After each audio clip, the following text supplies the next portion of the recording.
Hello you guys, welcome back to Channel Claire. Now it seems like the Real Housewives of Potomac are starting out with a bang, and it is the Robyn Dixon show, because of course we all know what happened at the end of last season where it came out about Juan's infidelity here with a woman in the DMV purchasing her a hotel room because she lost her wallet. They also went through at the beginning of this episode how he was seen out in the laundromat, how he was seen in the nail salon, and all the ladies are giving their reactions, and everybody seems as if it is like, Juan, what are you doing? Juan is the issue. It is clear Juan is out here in these streets something heavy, and he doesn't care. He said that. But the ladies are giving their responses and reactions, and Giselle, for one, I was happy to hear her say, this is a F1 moment to her friend Robyn. Like, this is an F1 moment. Like, what he is doing to you and how he is showing you, like, literally playing in your face and having you looking to the public is ridiculous. It's ridiculous, and this man keeps doing it, and he has no shame. So I was happy to see that Giselle was like, this is a F1 moment, but I still feel like she could talk to her friend a little bit stronger and be like, girl, are you okay? What is going on? This man is doing XYZ. He has you looking like XYZ. You don't need him. You can do bad all by yourself. At the end of the day, Juan is the one who lost his job. No longer has his position as a coach. He has, is that your fault? No. But I feel like she probably feels like she has to stay because it kind of was her fault when in the beginning when all their money was lost, and potentially he's holding resentment there, and maybe that's why he's acting in the manner he is, and she feels guilty, so she feels like she deserves it. I don't know what it is. But then Karen's also like, this year Robyn is on another planet. She's operating like she's not here with us all in reality as to what's happening and what we all are seeing. And she's making, like, even with BravoCon this past weekend, she's like making excuses for Juan and making excuses as to why she didn't bring this up in the season because it happened 5 to 6 months prior. So you got over so fast that your husband, your man, purchased a hotel room for another woman in 5 to 6 months. I don't know. Maybe it's just me that, like, it takes me a minute to get over things, but that's a fucking betrayal. The story doesn't even fucking make sense that Juan provided to her. I know there had to be questions. I know that did not sit right and settle in her heart. She knows that excuse with the hotel room receipt is some utter foolishness and bullshit, yet she has literally gotten on Watch What Happens Live, BravoCon, and now it seems as if she's gonna do it on this season, defending what he did. And I can only think the reason is that she feels guilty because of what happened in the past with their monies, and they're trying to get on the right foot again, and she's like a big breadwinner now, that Juan hasn't got fired. She's the breadwinner, and maybe she would feel like that would be some type of betrayal if she were to dip out now that she's good and leave Juan in the fucking dust. But that still does not mean that Juan can cheat on her all up and down and make her look all types of ignorant to the public. Like, that's effing ridiculous. So I'm watching this first episode and I'm seeing the ladies' reactions, and everybody is on the same accord that Juan is just up to no good. But as Karen said, Robyn is on another planet entirely. I also think it's interesting that she chose her entering into the show, like this first scene of her and Juan, of her putting their wedding pictures into these frames. Gorgeous pictures. And Juan walks over and he's looking at them, and I'm like, I guess that's supposed to make us believe that, they're in a good place, that they are committed to their marriage, that they want to show that united front, possibly for their kids. I don't know, but like, we're not buying it. We're just not buying it as an audience. Like, I just don't get it. Juan, all you have to say was that it was stupid for you to go to a casino hotel and buy another woman's dang on freaking hotel room? That's just stupid. Like, Juan, everybody knows that's stupid. You knew it was stupid when you were doing it, but you proceeded to do it anyway. Like, and I don't understand how Robyn's just okay with it. And she's like, oh, we choose to move forward. We chose to move forward. And then I just didn't understand, the backlash we got when we talked about it on the podcast. Like, Robyn, how did you not think you were going to get any backlash from revealing that your husband was indeed the person who was cheating, when the entire seasons you were trying to make it seem like you and Giselle were trying to make it seem like it was Chris Bassett who was cheating? So you deflected all the attention away from your literal mess and then brought it on to somebody else where the shit was clearly fucking made up. That is why there was backlash. And then you tried to put the truth behind a paywall for your Patreon. I don't understand why you thought that was going to get some amazing reception. And people were going to be like, great, Robyn, that's the way to do it. That is exactly how you handle this. Like, girl, no. Like, that's like delusion. Like Karen was saying, living on another planet. I'm so confused right now. So they're sitting here, Juan kind of retells the story as he's trying to be a good Samaritan and help out the homeless and make sure, somebody who needed a home had a place to lay their head down. And I'm just like, Juan. And then he goes on to say, yeah, I'm just too nice. Like, what? I have not seen Juan be nice at all since he's been on this show. We're on episode, 8? Nice is not the first thing that I would, equate to Juan. And the entire story doesn't make sense. And then Robyn asked Juan, like, why didn't he, you had a hotel room, another girl, why didn't you go and do? And he kind of like paused, like he was real caught off guard that she asked that question, and was like, did you see her? Not, I'm married, not because I love you, not because we're in a committed relationship, but did you see her? And she's like, no, you saw her. You the only one who saw her. I'm just like so flabbergasted.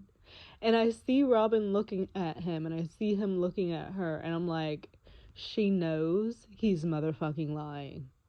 She knows he's lying. I had no clue that Wendy was Catholic, but okay, girl. She pulled out her rosary real quick. But I will say, for the first time seeing these ladies on screen for the new season, Wendy, Candace, and Karen, they all look phenomenal. I don't know what Karen's doing, but her body is it. We have Candace. She's cute in her little jeans and her top. That's cute. It's expected of her. And then Wendy just really stole the show with her ensemble. And I love this red and purple color outfit on her skin. It looks really, really pretty. So I know they're about to sit down and hash it out and talk about all the tea and about Juan and Robyn and Giselle and all of that. Rightfully so, because last season, the focus was on Candace and this made-up story about Chris Bassett. Now, there are still rumors about Chris Bassett out there. I think, who was it, Tasha K? She had a lady come on and she interviewed her. I don't know. It sounded kind of contrived to me. I definitely think it was. I don't believe it. When I was listening to it, it didn't come off as believable to me. And I'm just like, I feel like, why? I know we're in a show, and this show is about these women's lives, but it's just like, why are they so concerned with each other's relationships so deeply? I will say, in a sense, that this year you have to kind of come back and realize, I feel like Robyn's like not getting it. Like, people are not sitting her down and being like, look, honey, you didn't talk about all the bullshit that was going on in your life the season before and tried to make it up about somebody else, which wasn't factual. So of course you're going to get backlash. Like, what do you think this is? Like, why has no one sat her down? So Ashley isn't one of my faves, but I can say that her $2 million house, ain't nothing little about that. Her house is so cute. Her little seaside in the city-ish. And I think it's a very nice decor. It looks very like someone came in and did it, or maybe they purchased the house already like decorated. But it's beautiful. It's beautiful. And she's talking about how it is very different caring for her two little boys by herself. And they are so young. They're cute as buttons, but they're so young. And Michael is off, we don't know where, gallivanting around, living his life.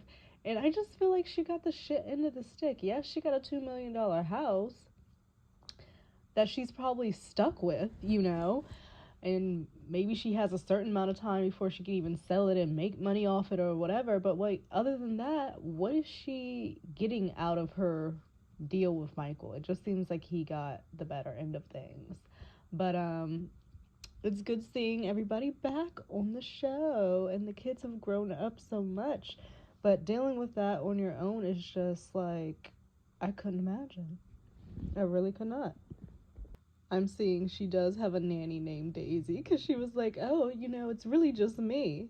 And then it went over to this other woman standing in the kitchen. She was like, oh, and Daisy. So Daisy's their nanny, which still, though, I feel like dealing with two little ones is a lot. So you do need at least one other person there because you're outnumbered.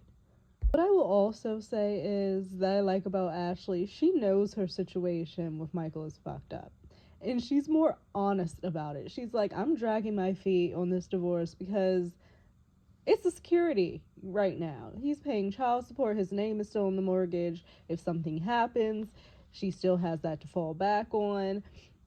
She feels like she just needs his money. And that's it. And she's very, very real about that. He paid for the down payment on their house that they're in now. And he's keeping her, she's being kept, I guess. Like, he's caring for her, and therefore she is not in a rush to get this divorce done, because once the divorce is final, she doesn't really know what's going to stand, because she didn't really have a prenup. So at least now she knows he paid for the down payment. She can go on family vacations as friends or whatever, and I'm sure he foots the bill for the entire thing. And she got a $2 million house and her kids and a nanny. So, I mean, I guess to her, that's a good arrangement. And as soon as that divorce goes through, it leaves more uncertainty. So I think she fears not having such a stable situation or a fall net. That's what I'm thinking. Giselle is really surprising me, but that's just how you know how bad this is and how bad it looks between Juan and Robyn, because Giselle really has Robyn's back. Like, they protect each other, and she's talking to Ashley like, hey, I think we need to get Robyn together. We need to sit her down and talk about her relationship. And she literally says, I don't want to call her delusional, which is what Karen called Robyn, who doesn't, like, them two do not get along.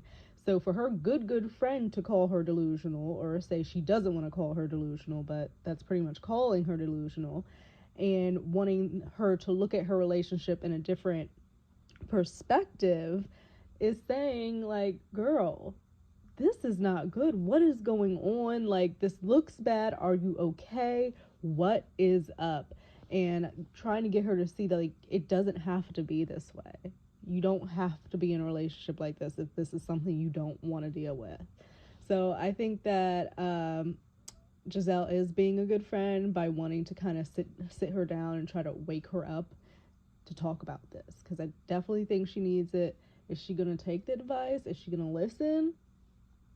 Likely not, but then at least you know that you did your due diligence. You did what it was that you could do to help your friend and say your piece. And then ultimately it's their decision to do whatever it is that they decide to do with their relationship. But it was good to see that she's real, that this looks hella foolish. So we're in Giselle's package, and she's with her girls and her new man. And this is where I feel like Giselle is her best, when she's showing her mom's side, interacting with her daughters. They're all grown up. The oldest one, Grace, I think her name is going to college. all good things, you know? So now she has this opportunity where she has her two youngest who are well on their way to be the same way as Grace, going to college and everything. And then what? You have an empty nest. So it's good that she has this guy coming into the picture, Jason. They seem to have a interesting dynamic. I'm still trying to read the chemistry. This is only the first episode, so I'm not going to make any big declarative statements over what I think about them at this moment, although I've already been seeing people say that it's staged, another hired fake boyfriend. But I'm gonna wait and assess their interactions a little bit more as the season goes on.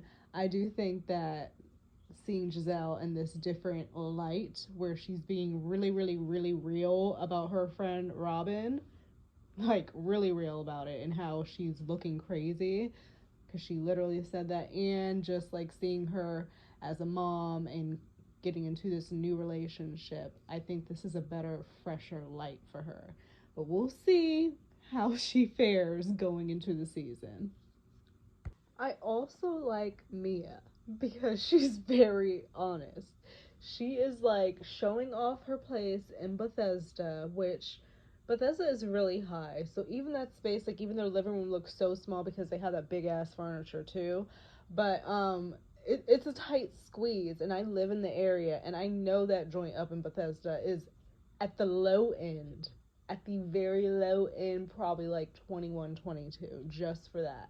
And I didn't even see how many bedrooms there were. I saw an office space, I saw the living room, their kitchen, which is really just an open kitchen with a little island in the middle. It's no space at all. I've been in like those places. It's just not a lot of space. I'm really shocked that I knew they had to get another rental because they had to get out of the big house, but I'm really shocked at how low they had to go. And I commend Mia for being upfront and honest and real about it and showing it on TV, because a lot of people do deal with it. But I think the thing that also with Mia is very honest about wanting a man with money. I don't think she likes that she does not know why they got cut off from the money. Because Gordon is just like, oh, they're not telling me anything. Pretty much that I'm not listening. Okay, listening to what? Why wouldn't you ask listening to what? Like, that doesn't even make sense. So she's feeling like it's all fucking convoluted, which would make you feel like you can't trust him. So I think that it's a very complicated and complex situation. So I don't even really fault Mia for leaving, because like there's something going on. That shit doesn't make sense. And she's no longer the marketing director. Like, they got cut the F off. So living on your savings, you go from that big house to the little space you have now. I could only imagine the tension and the conflict living with kids and a husband in that space. You would lose your freaking mind. So it's just a lot. It's a lot in their situation, and I'm interested to see throughout this season how Mia's storyline goes, because she's being real.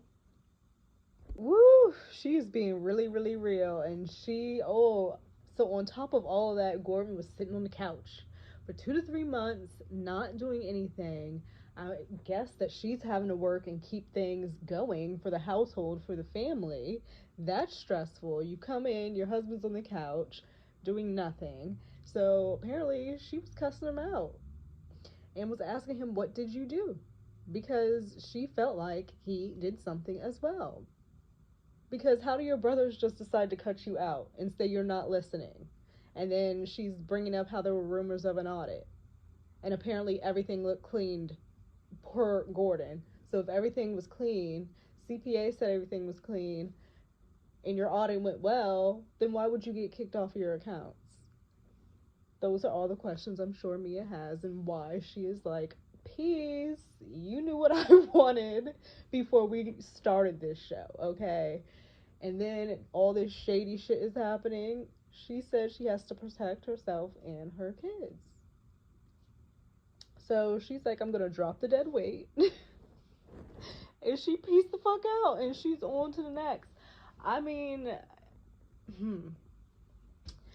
How do y'all feel about that? I feel like she's just been real from the jump about how she wants to live and her lifestyle and how money is something that is important. I just do not see Chris Bassett cheating on Candace. First of all, he knows she's fucking crazy. Would literally tear him apart with her mouth and physically. I don't think that she could keep her hands off of him. I just think she would fucking black out if it were actually true. But I feel like I like their relationship, their dynamic. It seems like they're actually friends. They can talk, it's easily flowing, and they kind of just like play off of each other and they make each other laugh. So that's what I like about Candace and Chris, and it kind of pisses me off that these ladies created this whole situation last year off of lies. Like literally them giving us the feedback, not the feedback, but the replay of last season, and that Deborah chick talking about some, oh yeah, he was smiling all in my face and this, that, and other. Whole time Chris was not even looking at her at all. And whole time she was the one that started the conversation with him and was flirting. All lies. Just craziness. And they made it through it. So I think that that is very telling of how strong their relationship is, if anything. But people may disagree. And I think it's a lot of growth for Candace to be open to talking to Robyn. Because quite honestly, Robyn needs some friends. And she doesn't need people to be like hard on her. And I think that Candace in this moment is showing compassion where she could like continue to drag her. She's like, look, I acknowledge that she supported me in the beginning, but then it got really messy and I felt like she wasn't really going for me as hard as she should have, was kind of siding with Giselle and her mess. But we've always kind of been friends. She's going through a lot. I'll reach out. I'm open. Growth. I kind of feel bad for Robyn, and like I'm coming from a place of like sympathy because she has been put through so much to the point where she is like, when asked how she feels or what's going on with the fact that her husband is in a nail salon with another woman, she says she doesn't care. Giselle said she said something crazy like she's numb to it. That means it's happening so often that she's just like gotten numb to it. Like it just doesn't even faze her anymore. It's just like she's succumbed to like what the situation is. And that sucks. And they're about to come in at her and she's just not even gonna be in the place to receive it. She's just not. Juan has her so effed in the head. And just as her friends, like, how do you treat the guy, you know, the husband of your friend that you care about who is doing them so fucked up? Like, how do you treat that guy? You still have to treat him with respect and stuff, I guess, but I would feel a type of way. I wouldn't even want to be in his presence because, dude, what the fuck are you doing? And Robyn, would Juan go to the nail salon with you? I doubt it.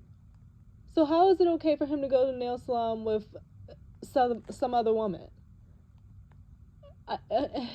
I just feel bad, and I think that these ladies are coming from a place of concern as her friends, and they all have had similar situations.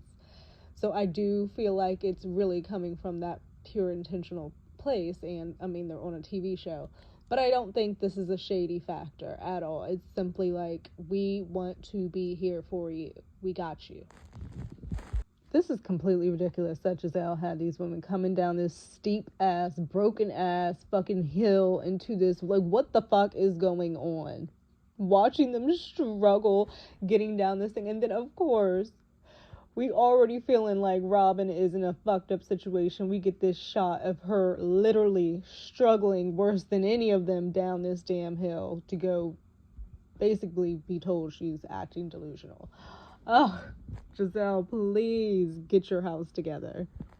Oh my god, this is so sad to see this ending scene with like Robyn and her girlfriends. Like, this is not even like an enjoyment. Like, this is not even like I'm so dislike Juan. I think that he is such an ass.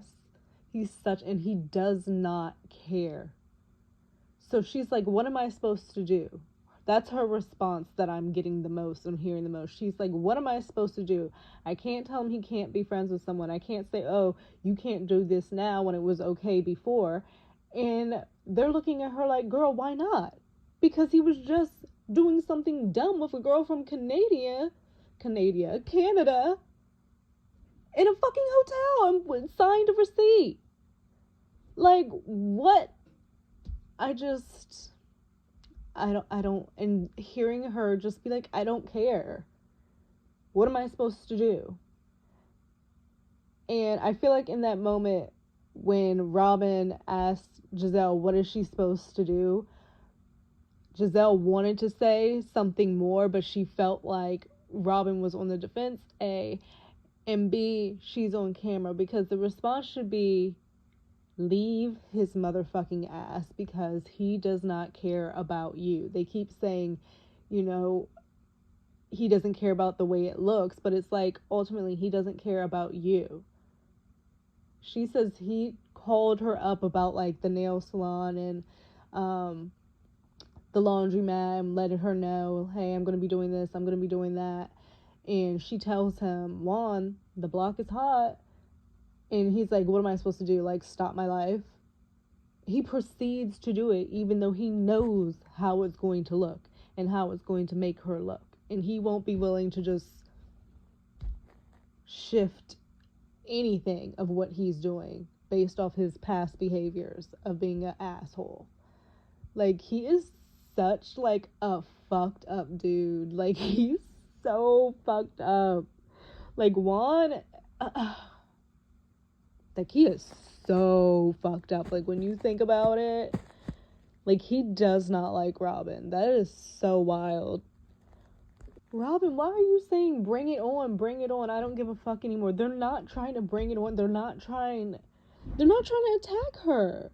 They're sitting down and telling her all the shit that her husband has done, and she is taking that as an attack at her when they're just telling her the shit that he did. That has nothing to do with her. And she feels like they're piling on to her. Like, what are they supposed to say? Like, say nothing?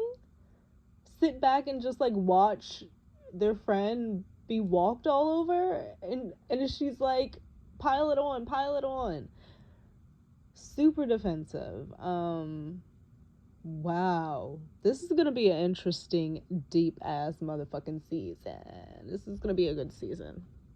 And I really hope I really want for Robyn to just be done with this man so bad. Robyn, they already stole your joy. Oh my God. Her joy is stolen because of the headlines and, everybody talking. But nobody would be talking and there would be no headlines if Juan didn't do the stupid fucking shit he does. And Giselle said that there's one person at the center of it all. Juan. Like, what is going on? Oh my gosh. Wow. She's saying all of this is just a pile-on and it's cruel. Your friends are not being cruel. And Charisse over there is being quiet because she knows that, Robyn is just not there. It's just like at the first, on the onset, you could realize this was not going to go anywhere where they wanted and hoped for it to go. She's not there yet. So Charisse, you can see, like, she's just like, girl, I know you are hurting so much because I've been there, and I'm just not even going to say nothing right now. This is over here dang on triggered, and this is open up wounds for her because she was in a very similar situation. And that's why she was so quiet. That's crazy. And I don't know why Robyn cares about the attractiveness nature of the woman. Like, it has nothing to do with that, even if she were quote unquote ugly. It's the fact that your husband is out with another woman who is not you. That's not okay. And Robyn is just so numb. So I wonder what she's gonna say Oh Lord, Charisse being vulnerable and sharing her story. God, this is gonna be a good season. They are like literally like, girl, like they're putting their shit out here and like, hey, I had to make this excuse for this for my man because of X, Y, Z. Now I'm here, and we just don't want you to have to go through the same fucking thing, and just be done with him because he just does not give a fuck. Charisse's story, Ashley telling how she showed up to the barn and was making excuses for Michael. Like, I hope that Giselle will chime in. Probably not, because she's acting as host. But Robyn's like, so to Charisse, are you saying that I'm in denial? And Charisse is like, well, when the hotel situation, I'm definitely feeling that vibe. And my heart bled for you watching you on that show out of New York. Watch What Happens Live. When she went on that show. And literally, oh, it was just so bad. It was just so bad how she had to defend and literally make up this story and tell everybody on national TV. Like, he should have came on there and explained it himself. And this fucked up finagled story. No, he sent his wife to sit up there and tell that story like that. And she did it. So it's rough. It's rough. Like, I don't know. I just feel for her. I don't even think it's like a shady thing. Like, I don't even want to like shade Robyn. Like, I don't even want to talk shit about Robyn. Like, because it's just not even that. I really think that she's hurting, and just she's hurting so much that she can't feel it. So yeah. Robyn was drinking through that brunch. Good gracious. But yeah, this was a heavy episode, but I think it touched all the questions people had. I think that it's really hard to be vulnerable and open about your relationship and your love life like that. So I just commend the ladies in general. Of course, it is their job. It's a reality show, and I feel like production, I guess, talked to them and said, y'all can't do this shit. You're gonna have to be really, really, really, really fucking real this season, because people are gonna start questioning the credibility of the show and the integrity of the show. Who's hiding this and who's not wanting to put this out and da da da da. So yeah, but I think it was a good episode, and I'm looking forward to the next one, and we'll see how this season goes. But I hope that you guys had a great day, and I hope you have a great rest of your evening, and I'll catch you in another video.